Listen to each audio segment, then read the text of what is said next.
जिन्होंने अभाव के दौर को देखा है। यह सफलता हम सब ने कड़ी मेहनत से हासिल की है। अनेक क्षेत्रों में हमने अभाव को प्रचुरता में बदला है। उदाहरण के लिए आज देश में खाद्यान्न का प्रचुर मात्रा में उत्पादन हो रहा है। रसोई गैस आसानी से मिल रही है। फोन कनेक्शन लेना हो या पासपोर्ट बनवाना हो, बैंक में खाता खुलवाना हो या दस्तावेजों को प्रमाणित करना हो, इन सभी क्षेत्रों में सुधार और बदलाव दिखाई दे रहे हैं। महिला सशक्तिकरण के क्षेत्र में हो रहे सामाजिक बदलाव अत्यधिक महत्वपूर्ण हैं। हमारी बेटियां शिक्षा, कला, चिकित्सा और खेलकूद जैसे क्षेत्रों के अलावा हमारी तीनों सेनाओं और रक्षा विज्ञान जैसे क्षेत्रों में भी अपनी विशेष पहचान बना रही हैं।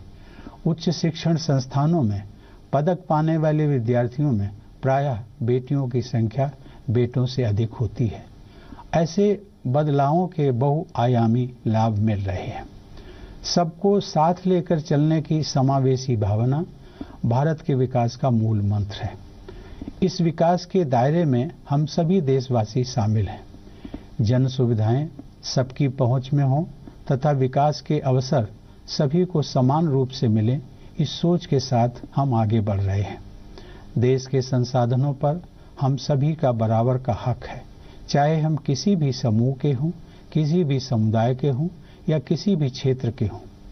भारत की बहुलता हमारी सबसे बड़ी ताकत है। हमारी डाइवर्सिटी, डेमोक्रेसी और डेवलपमेंट पूरी दुनिया के सामने एक मिसाल है।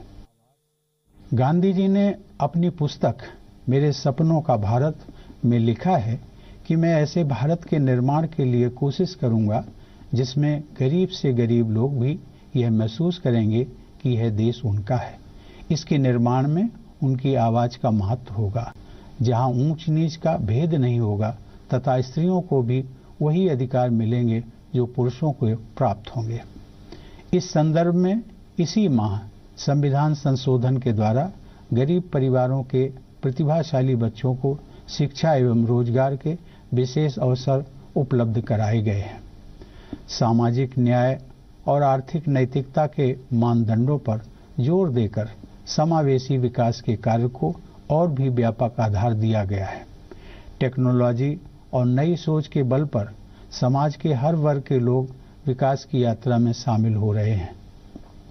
प्यारे देशवासियों, हमारे महान गणतंत्र ने एक लंबी यात्रा तय की है, लेकिन अभी हमें बहुत आगे जाना है। खासकर हमारे जो भाई बहन विकास की दौड़ में पीछे रह गए हैं, उन सबको साथ लेकर हमें आगे बढ़ना है। 21वीं सदी के लिए हमें अपने लक्ष्यों और उपलब्धियों के नए मानदंड निर्धारित करने हैं। अब हमें क्वालिटी यानी गुणवत्ता पर और अधिक ध्यान देना होगा। सभी वर्गों और सभी समुदायों को समुचित स्थान देने वाले राष्ट्र के रूप में आगे बढ़ते हुए हमें एक ऐसे समाज का निर्माण करना है जिसमें हर बेटी बेटे की विशेषता, क्षमता और प्रतिभा की पहचान हो और उसके विकास के लिए हर तरह की सुविधाएं और प्रोत्साहन उपलब्ध हों।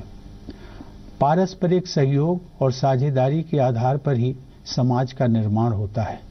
चाहे परिवार की खुशी हो, व्यवसाय में प्रगति हो, समाज और राष्ट्र का निर्माण हो या फिर एक बेहतर विश्व व्यवस्था की स्थापना हो, यह सभी उद्देश्य प्रत्येक व्यक्ति, समाज, सरकार और राष्ट्रों के आपसी सहयोग से ही